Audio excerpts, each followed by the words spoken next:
கலைஞர் கருணாநிதியை நான் வந்து காப்பாற்றுவதற்கு, அந்த கொள்கையை காப்பாற்றுவதற்காக நான் இருக்கேன்னாரு. எல்லாத்தையும் காப்பாத்துவேன்னு சொன்னாரு. அவர் கட்சியை காப்பாத்தல, கட்சிக்காரனையும் காப்பாத்தல. போன் போட்டு எப்படிங்க நீங்க தலைவரை பத்தி தப்பா பேசுவீங்க? யோ, தப்பான முடிவெடுத்தேன்னு அவரே சொல்றாரு. உதயசூரியன் சின்னத்துல தான் நிக்கணும் அப்படின்னு சொல்லிட்டு எங்களை வற்புறுத்தி திணிச்சாங்க. அப்ப திருமாவளவனுடைய போர் குணத்தினால அவர் பானை சின்னத்தை பெறாரு. நீங்க எங்க போனாலும் சரண் அடைஞ்சு வளைஞ்சு போனீங்கன்னா அப்புறம் உதயசூரியன்ல நில்லுங்கன்னு சொன்னாங்கன்னா நீ ஏன் ஒத்துக்கிட்டிய? அதாவது பாஜக வந்து திமுகவை நெருங்கி வருது ஆதரவு கேட்டு அப்படிங்கிற மாதிரியான செய்திகள்லாம் வேற பண்ணுவோம். அதற்கான வாய்ப்பு இருக்கிறதுன்னு பல பேர் சொல்றாங்க. ஏன்னா சரக்கு அடிக்கிறது எங்களால நிப்பாட்ட முடியாது, போதைப் பொருளை வந்து எங்களால் நிப்பாட்ட முடியாது. அங்கே போதைப் பொருளுக்கு எதிராக பேசுவோம், மேடையில் அறிக்கையெல்லாம் விடுவோம். இன்னொரு பக்கம் ரெஸ்டோ பார் தரப்போம்.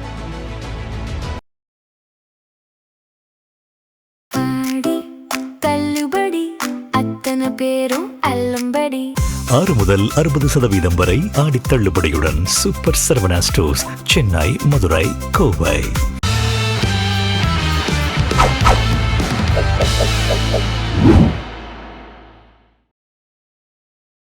ஜெம் தொலைக்காட்சி நேயர்களுக்கு வணக்கம். இன்றைய சிறப்பு நேர்காணலில் நம்மோடு அரசியல் விமர்சகர், பத்திரிகையாளர் திரு ராஜகம்பீரன் அவர்கள் இணைந்துள்ளார். அவரிடம் அரசியல் சார்ந்த பல கேள்விகளை முன்வைப்போம். சார் வணக்கம். எப்படி சார் இருக்கீங்க? நல்லா இருக்கு சார். எதிர்கட்சி மட்டும் இல்ல, கூட்டணி கட்சிகளும் முதலமைச்சர் திரு ஜோசப் விஜய் அவர்கள் மீது வந்து விஷக்கணைகளை வந்து ஏவுறாங்க. கடந்த ஆட்சியில கூட்டணியில இருக்கும்போது எங்க இதெல்லாம் பேசாம இருந்தீங்க அப்படிங்கிற ஒரு பெரிய குற்றச்சாட்டை வந்து மதிமுகவினுடைய பொதுச் செயலாளர் வைகோ அவர்கள் சொல்றாங்க. இது இல்ல, மறுமலர்ச்சி திமுகவினுடைய பொதுச் செயலாளர் வைகோ அவர்கள் வந்து திமுகவை நான் காப்பாத்தாம விட மாட்டேன் அப்படின்னு கடந்த முறை சொன்னாரு. ஸ்டாலின் ஆட்சிக்கு நான் அரணாக இருப்பேன் அப்படின்னாரு. கலைஞர் கருணாநிதியை நான் வந்து காப்பாற்றுவதற்கு, அந்த கொள்கையை காப்பாற்றுவதற்காக நான் இருக்கேன்னாரு. எல்லாத்தையும் காப்பாத்துவேன்னு சொன்னாரு. அவர் கட்சியை காப்பாத்தல, கட்சிக்காரனையும் காப்பாத்தல. பூரா வந்து கிளம்பி போயிட்டாங்க. இப்போ பல பேர் பார்த்தீங்கன்னா மல்லை சத்தியால இருந்து பல பேர் இடம்பெயர்ந்து விட்டார்கள். இப்போ ஒரு சிறு கட்சியா மாறிடுச்சு. மதிமுக வந்து தமிழ்நாட்டினுடைய ஒரு முதன்மை சக்தியாக, 3வது பெரிய சக்தியாகலாம் இருந்துச்சு. இன்னைக்கு அது வந்து ஒரு முதன்மை சக்தியா இல்லாம போயிடுச்சு. காரணம், தலைகீழாக தடம் புரண்ட நிலைப்பாடு. நான் வந்து பாஜகவோட கூட்டணி போனது நான் செஞ்ச மாபெரும் தப்புன்னு சமீபத்தில் அறிக்கை விட்டாரு. திரும்பவும் நான் திமுகக்குள்ள போனது தப்பு, திரும்பவும் அதிமுக கூட்டணிக்கு போனது தப்புன்னு அவரே சொல்றாரு. குறிப்பா சொல்றாரு. 2006 நம்ம சொன்னோம்னா, அரசியல் விமர்சகரா நம்ம சொன்னோம்னா மதிமுக இருந்து எனக்கு போன் பண்ணுவாங்க. போன் போட்டு எப்படிங்க நீங்க தலைவரை பத்தி தப்பா பேசுவீங்க? யோ, தப்பான முடிவெடுத்தேன்னு அவரே சொல்றாரு. அவர் சொல்லலாமா? அரசியல் விமர்சகர்கள் சொல்லக்கூடாதான். அவர் மேல ஒரு புனித பிம்பத்தை கட்டுறாங்க. அவர் கூட 30 ஆண்டுகளுக்கு மேலாக பயணித்த மல்லை சத்யா போன்றவர்கள் எல்லாம் பல குற்றச்சாட்டை முன்வைக்கிறாங்க. அதனால அவர் வந்து அரசியல் நிலைப்பாடு என்று வருகிற போது அதாவது நான் என்ன சொல்றேன்னா, தமிழ்நாட்டினுடைய போராட்ட களங்களிலே வைகோ பங்கு பெறாத போராட்டமே இல்லை. ஸ்டெர்லைட்டுக்கு எதிரான போராட்டம், அணு உலைக்கு எதிரான போராட்டம், மீத்தேன் எடுக்கக்கூடாதுன்னு போராட்டம், நீங்க முல்லை பெரியாறு சார்ந்த காவிரி நீருடைய இதுக்கு வந்து நடுவர் மன்றத்துக்கு எல்லாத்துக்கும் குரல் கொடுத்தாரு. அதெல்லாம் நான் மறுக்கல. அரசியல் நிலைப்பாடு என்று வருகிற போது, தேர்தல் நிலைப்பாடு என்று வருகிற போது அவருடைய நிலைப்பாடு என்பது ஒரு நிலையற்ற நிலைப்பாடு. அதனால அவர் நம்பகத்தன்மையை அவர் இழந்து விட்டார். அவர் கட்சிக்காரனே அவரை விட்டு போயிட்டாங்க. பல பேர் சிறிய கட்சியாகி விட்டது.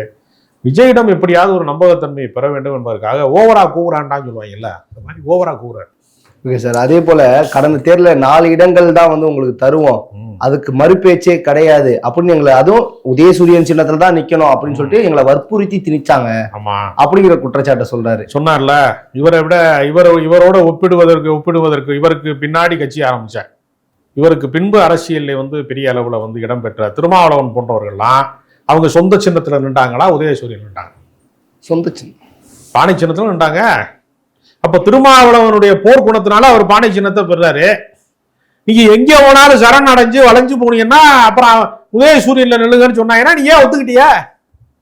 உதயசூரியன் சின்னத்துல நான் நிக்க மாட்டேன்னு கமலஹாசன் மறுத்தாரா இல்லையா? உங்களோட ஒரு பெரிய கட்சியா நடத்துறாரு. மக்கள் நீதி மையங்கிறது பெரிய கட்சியா? நீங்க சிறு கட்சி தானே அது. அவர் என்ன சொன்னாரு? இந்த வேலையெல்லாம் வச்சுக்கிறாத, உதயசூரியன்ல நிக்க மாட்டேன் சொன்னா கரால சொல்லிட்டார்ல. உன் ஜீட்டே வேணாம், உன் பொங்கச்சோறும் வேணாம், அதுவும் வேணாம் சொல்லிட்டார்ல. மறுத்தார்ல. திமுக வந்து ஃபைட் பண்ணிட்டார்ல. அவருக்கு தியாகி பட்டம்லாம் கொடுத்தாங்க. அது வேற விஷயம், காமெடி அது. ஒரு ஆளு சாப்பிட மாட்டேன்னு சொல்றாரு கோவத்துலன்னு வச்சுங்களேன், அவர் இன்று விரதம் இருக்கிறார், அவர் விரதத்தை வாழ்த்துக்கிறேன்னா எப்படி இருக்கும்? அக்கல் நெய்யாண்டியா தானே இருக்கும். அது மாதிரி ஏதோ சொன்னாங்க, அது தவறு. நியாயமாக அவர் ஒரு சின்னத்திலே போட்டியிடுவதற்கு அனுமதிக்கணும். ஏன் அனுமதிக்க மாட்டேங்கிறாங்கன்னா, இப்ப உதயசூரியன்ல போட்டியிடும் போதே அணி மாறிட்டாங்க. யோசிச்சு பாருங்களேன், பம்பரம் சின்னத்துல அல்லது அவங்க கட்சிக்கு ஏதாவது ஒரு தனி சின்னத்துல மதிமுக கொடுத்திருந்தா 2 எம்எல்ஏ எப்பயோ கிளப்பி கொண்டு போயிருப்பாரு. மகன் மாதிரி உதயசூரியன் சின்னத்துல போட்டியிட்டதுனாலதான் தீப்பெட்டி சின்னம், தீப்பெட்டிக்குள் இருக்கிற ஒரு பொன் வண்டு தான் துரை வைகோ. தீப்பெட்டி சின்னத்துக்குள் வந்து செய்த ஒரு பொன் வண்டு. இவர் வந்து நடைபயணம் போகும்போது ஈழ போராட்டம் பண்ணும் போதெல்லாம் அவர் வெளிநாட்டுல பிசினஸ் பண்ணிட்டு இருப்பாராம் ஜோசா. கட்சியோட ட்ரஸ்ட்ல இருக்கிற பணத்தை காப்பாத்தனா, அதிகார மையமா நம்ம மட்டும்தான் இருக்கணும், எம்பியா நம்ம மட்டும்தான் இருக்கணுங்கிறப்ப வாரிசு அரசியலுக்காக வாழேந்தி போராடி வாதாடி இவ்வளவு பெரிய துண்டை போட்டு இப்படிலாம் டான்ஸ் எல்லாம் ஆடி மேடையில துரை வைகோட்டை கொண்டே கட்சியை கொடுத்துட்டாங்க. கேட்டா வாரிசு அரசியலுக்கு எதிராக கட்சி நடத்தினாராம் அவரு. அப்பயே உங்க அரசியல் முடிந்து விட்டது. பல தொண்டர்கள் தீக்குளித்தாங்க வேற வாரிசு. ஆமாங்க, இவரை நம்பி தீக்குளிச்ச நிலைமையெல்லாம் யோசிச்சு பாருங்க. அந்த குடும்பம்லாம் இன்னைக்கு என்ன நினைப்பாங்க? இப்படி வந்து இப்படி ஒரு தவறான முடிவெடுக்கிற ஒருத்தருக்காக வேண்டி, சந்தர்ப்பவாத முடிவெடுக்கிற ஒருத்தருக்காக நம்ம உயிரை மாய்த்து கொண்டார்களேன்னு அந்த குடும்பம் வருத்தப்படுமா இல்லையா? அதனால அவருடைய அரசியல் நிலைப்பாடு என்பது எப்பொழுதுமே வந்து பிழையானது. ஓகே சார், திமுக கூட்டணியில இருக்கும்போது எல்லாரும் அந்த கூட்டணியில தான் இருந்தாங்க. விடுதலை சிறுத்தைகளா இருக்கட்டும், இந்தியன் முஸ்லீம்களுக்கா இருக்கட்டும், எல்லாருமே அந்த கூட்டணியில டிராவல் பண்ணவங்களாம். ஆனா வைகோ அவர்கள் அமைச்சரவையில் இடம்பெற்ற திருமாவளவன் அவர்களே ஒரு சில விமர்சனம் வந்து தாவேக்கா மேல வைக்கிறதா இருந்தாலும் துணிச்சலாக வைக்கிறார். கம்யூனிஸ்டுகளும் அதே போல. ஆனால் வைகோ அவர்கள் விஜய்க்கு வந்து ரொம்ப சப்போர்ட்டிவா இருக்காரு. தாவேக்காவுக்கு இந்த அரசை நான் கவிழ விட மாட்டேன், இந்த அரசுக்கு உறுதுணையாக இருப்பேன் அப்படியெல்லாம் பேசுறாரு. அதுல திருமாவளவன் அவர்களுக்கு நோபல் பரிசு தரலாமெல்லாம் சொல்றாரு. அதாவது விஜயை போய் சந்திக்கிறாரு, ஒரு புத்தக வெளியீட்டுலாம் ஒன்று பண்ண போறேன் அப்படின்னு கூப்பிடுறாரு. புத்தகம் வாசிக்கிற பழக்கம் உடையவரா விஜய், மேடையில் பேசக்கூடிய பழக்கம் உடையவரா விஜய்லாம் நமக்கு தெரியல. ஒருவேளை கண்டுபிடிச்சிருப்பாரா என்னன்னு தெரியல, பெரிய அறிவாளிங்கிறத கண்டுபிடிச்சாருன்னு நினைக்கிறேன் விஜய. அவர்கிட்ட போய் நீங்க தான் வந்து அமெரிக்காவை வந்து ஜெயித்த பாரக் ஒபாமா நீங்க வேண்டார். எவ்வளவு பெரிய நகைச்சுவை இது! உங்களுடைய உயரம் என்ன? தேர்தல் அரசியல்ல நீங்கள் தோற்று போயிருக்கலாம், ஆனால் உங்களுடைய அறிவாற்றல் என்ன, உங்களுடைய பேச்சாற்றல் என்ன? நீங்க நாடாளுமன்றத்தின் நாயகன், நாடாளுமன்றத்தை நடுங்க செய்தவர். நீங்க தேர்தலில் போட்டியிடாமல் ராஜ்யசபாவிலே நீங்க வண்டியை ஓட்டினாலு மக்களவை தேர்தலில் தோத்தால் நீங்க. இதே மாணிக்கம் தாகூர்கிட்ட விருதுநகர்ல தோத்துருக்காரு, பல முறை தோத்துருக்காரு. சிவகாசியில நின்று காளிமுத்துட்ட தோத்தார். அந்த காலத்துல சபாநாயகராக இருந்தாலும் காளிமுத்து சீமானுக்கு மாமனார் சொன்னதை இப்ப இருக்கவங்களுக்கு தெரியும். அவர்கிட்ட தோத்துருக்காரு, எத்தனையோ தோல்வியா செஞ்சிருக்காரு. தேர்தல் அரசியலுக்கும் அவருக்கும் சம்பந்தமே கிடையாது. ராஜ்யசபாவே அவர் இருந்தாரு. அவருடைய அறிவாற்றல் பேச்சாற்றலை திமுக அங்கீகரித்து அடையாளப்படுத்தியது. வாஜ்பாய்க்கெல்லாம் அவர் ரொம்ப நெருக்கமா இருந்தாரு. அந்த வாய்ப்பையெல்லாம் வழங்கியது திமுக. அந்த அடையாளம் தான் அவருடைய அடையாளம். ஈழ அரசியல்ல அவர் ஒரு மிகப்பெரிய நிலைப்பாட்டை எடுத்தாரு. பிரபாகரன் போன்றவர்களுக்கு நம்பகத்தன்மைக்குரியவரெல்லாம் இருந்தார். அதெல்லாம் அவருடைய தியாகத்தை நம்ம மறைக்கல.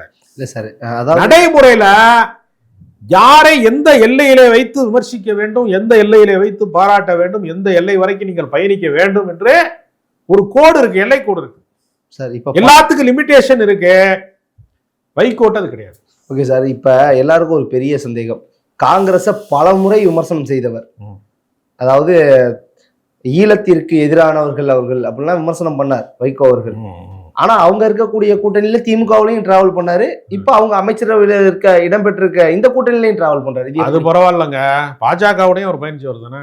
பாஜக மட்டும் ஈழ ஆதரவு போராட்டத்துக்கு ரொம்ப உறுதுணையா நின்றவங்களா? அங்கேயும் பயணித்தவர் தான். ஒரு பக்கம் வந்து சிறுபான்மை மக்களுக்கு நான் தான் காவலம்பாரு, இன்னொரு பக்கம் பாஜகவோட பயணிப்பார். இரட்டை நிலைப்பாடு தான். குஜராத் கலவரம் நடந்த போது அன்றைக்கு பிரதமராக இருந்தவர் வாஜ்பாய். அவர் சொன்னாரு, மிகப்பெரிய அவமானகரமான நிகழ்வு நடந்து விட்டது, இனப்படுகொலை நடந்து விட்டது, சொந்த மண்ணிலே வந்து இஸ்லாமியர்கள் இனப்படுகொலை செய்யப்பட்டு விட்டார்கள், உலகத்தினுடைய நாகரீக உலகத்தின் முகத்தில் எப்படி நான் விழிப்பேன் அப்படின்னு வாஜ்பாய் கேட்டார். அந்த வாஜ்பாயை அசரும்படியா மிகப்பெரிய அளவில் நாடாளுமன்றத்தில் காங்கிரஸ் கொந்தளித்த போது, குஜராத் கலவரத்தை நியாயப்படுத்தி இந்திரா காந்தியை வந்து சுட்டு கொன்ற போது, சீக்கியர்களை வந்து காங்கிரஸ் அதிகாரம் வேட்டையாடியது. அன்றைக்கு பல சீக்கியர்கள் கொல்லப்பட்டார்கள், கொத்து கொத்தாக கொல்லப்பட்டார்கள், கும்பலாக கொல்லப்பட்டார்கள் அப்படிங்கிற ரெக்கார்டை பூரா எடுத்து வச்சுக்கிட்டு வாதாடி ஒரு இனப்படுகொலையை பேசுவதன் வழியா இன்னொரு இனப்படுகொலையை சமன்படுத்தினவர் வைகோ. இந்த வரலாறுலாம் அவருக்கு உண்டு. அதனால அவரை பொறுத்தவரையில் இந்த சிறந்த வழக்கறிஞர்கள்லாம் இருப்பாங்கல்ல, ராம் ஜெத்மலானி மாதிரி வழக்கறிஞர்லாம் என்ன பண்ணுவாங்கன்னா எந்த கேஸை வேணாலும் அவங்க எடுப்பாங்க. பேரறிவாளன் கேஸையும் அவங்க எடுப்பாங்க, பிரேமானந்தா கேஸையும் எடுப்பாங்க, சிறப்பாக வாதாடுவாங்க. அந்த வகையில் தான் அவரை சேர்க்கணும். Okay sir. அதே போல இப்போ தமிழ்நாடு அரசு இந்த ரெஸ்டோ பார் அப்படிங்கிற ஒரு தகவல், உணவகத்தினுடைய பார்கள் அப்படிங்கிறாங்க, அதை எப்படி பார்க்குறீங்க? அது ரொம்ப சிறப்பான விஷயம் அது. ஏன்னா சரக்கு அடிச்சுட்டு கொஞ்சம் பேர் சாப்பிடாம போயிடுறாங்க, குடல் வந்து போயிடுது. சரக்கும் அடிச்சுட்டு நல்லா சாப்பிடுங்கன்னு கவர்மெண்ட் சொல்லுது. ஏன்னா சரக்கு அடிக்கிறது எங்களால் நிப்பாட்ட முடியாது, போதைப் பொருளை வந்து எங்களால் நிப்பாட்ட முடியாது. அங்கே போதைப் பொருளுக்கு எதிராக பேசுவோம், மேடையில் அறிக்கையெல்லாம் விடுவோம். இன்னொரு பக்கம் ரெஸ்டோ பார் திறப்போம். ரெஸ்டோ பார்னா என்ன, வெறும் சரக்கு அடிக்கிற இடமா இருக்காம ரெஸ்டாரண்டோடு கூடிய, உணவகத்தோடு கூடிய பாரு. அதான அதுக்கு அர்த்தம். அதை உருவாக்குறாங்க. அப்படிங்கிறப்ப இந்த அரசாங்கம் வந்து ஒரு புதுச்சேரி மாதிரி, புதுச்சேரியில் நீங்கள் வந்து எந்த பக்கம் திசையில் போனீங்கன்னாலும் டீ கடையோட அதிகமாக சரக்கு அடிக்கிற இடம் இருக்கும். எல்லா பக்கம் போனீங்கனாலும் விதவிதமாக சரக்கு விற்கும். தமிழ்நாடை புதுச்சேரியாக மாற்றுகிற ஒரு மகத்தான திட்டம் இது தாவேகா அரசுனால கொண்டு வரப்படுகிறது. அதனால் எல்லாரும் குடிச்சு பழகிக்கிறணும். ஏன்னா எல்லாரும் குடிச்சிட்டா வந்து மது வந்து தாய்ப்பாலாக மாறிடும், தவிர்க்க முடியாத மாறிடும். அதுக்காக அரசாங்கம் எடுத்திருக்கக்கூடிய ஒரு மகத்தான முயற்சி. இதை மது விரும்புகிறவர்கள் அவர்களுக்கான கொண்டாட்டமாக எடுத்துக்கலாம். Okay sir. சிடிஆர் நிர்மல்குமார் அமைச்சர் அவர்கள் சொல்கிறார்கள், அதிமுக திமுக பாஜக இணைஞ்சு மீண்டும் கூட்டணி அமைக்கிறதுக்கு மிகப்பெரிய வாய்ப்பு இருக்கு அப்படின்னு எல்லா செய்தியாளர் சந்திப்புலையும் சொல்றாரு. இல்லை, அவர் அதிமுகலையும் இருந்தார், பாஜகலையும் இருந்தார். ஒருவேளை அவருக்கு வந்து எல்லா கட்சியிலையும் வந்து இருந்தவருங்கிற முறையில் அவர் அந்த கட்சிக்காரராக இருந்து பேசுகிறாரான்னு தெரியல. தாவேகாக்காரராக பேசுகிறாரா, முன்னாள் பிஜேபியாக பேசுகிறாரா, முன்னாள் அதிமுக அமமுகலையும் இருந்திருக்காரு, டிடிவி தினகரன் கூட இருக்காரு. அவர் போகாத கட்சியே இல்லைங்கிறாங்க. கடைசியாக தாவேகா வந்திருக்காரு. அவர் பல கருத்து சொல்கிறாரு. பாஜகவோடு போக வேண்டிய அவசியம் திமுகவுக்கு இல்லை. அச்சப்படுறாங்க, ஒருவேளை பாஜகவும் திமுகவும் சேர்ந்துச்சுன்னா நம்மளை ஆட்சியை கலைச்சிருவாங்க. இப்பயே வந்து இடைத்தேர்தல் நிப்பாட்டிட்டாங்க வழக்கு போட்டு. அதனால ஏதாவது நடந்துருமோ என்கிற அச்சத்தில் இருக்கிறாரு. அதாவது பாஜக வந்து திமுகவை நெருங்கி வருது ஆதரவு கேட்டு அப்படிங்கிற மாதிரியான செய்திகள்லாம் வேற பரவணுச்சு. அதற்கான வாய்ப்பு இருக்கிறதுன்னு பல பேர் சொல்றாங்க. ஏன்னா வந்து காங்கிரஸ் கூட்டணி வந்து வெளியேறியதற்கு பின்பு அகில இந்திய அளவிலே ஒரு பெரிய தேசிய கட்சியாக ஆளுங்கட்சியாக இருக்கிறது பாஜக தான். ஒரு மாநில கட்சியாக இருக்கக்கூடிய திமுக இன்றைக்கு தனிமைப்பட்டிருக்கிறது. இந்த தனிமையை பயன்படுத்தி கொண்டு ஒரு தேசிய கட்சியாக இருக்கக்கூடிய பாஜக அவர்களுடைய ஆதரவை பெறுவதற்கு முயற்சி செய்வார்கள் என்கிற அடிப்படையில் ஒரு யூகங்கள் வகுக்கப்படுகிறது. அதற்கு சில பேச்சுவார்த்தை நடக்குது அப்படின்னு சில பேர் சொல்றாங்க. ஆனால் அதிகாரப்பூர்வமாக திமுக அதை வந்து சொல்லலாம்.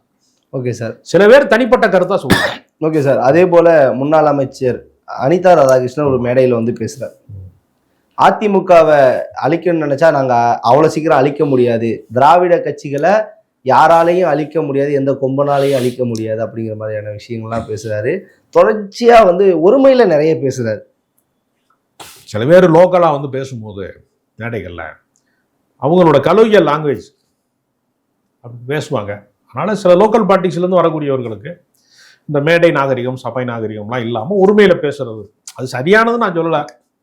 சிலர் அப்படி பேசி பழகிருப்பாங்க. அப்படிதான் அனிதா ராதாகிருஷ்ணன் பேசுறாரு. நீங்க வந்து உங்கள் அதிகாரத்தை நீங்கள் பயன்படுத்தினால் இதை விட அதிகாரமிக்க அமைப்பை நாங்கள் பயன்படுத்த தயங்க மாட்டோம் அப்படிங்கிற எச்சரிக்கை தான். ஏன்னா அவர் மேல அரெஸ்ட் இதெல்லாம் திடீர்னு வந்து கைது செஞ்சாங்க. அப்புறம் கோர்ட்டுக்கு வந்து அவரை வந்து விடுவிச்சிச்சு, அவர் ஜாமீன் கொடுத்தாங்க இல்லையா. அது மாதிரி விஷயங்களே அவர்கள் அத்துமீறுகிறார்கள்ங்கிற போது அந்த ஆத்திரம் அவருக்கு மேலோங்கி சில வார்த்தைகளை அவர் பேசுகிறார். அவருடைய கோபம் நியாயமானதாக இருக்கலாம். அவர் சொல்லுகிற முறை என்பது கொஞ்சம் சபை நாகரிகமாக இருந்திருக்கணும், அது சரியானதான். சிறப்பான தகவல், ரொம்ப நன்றி.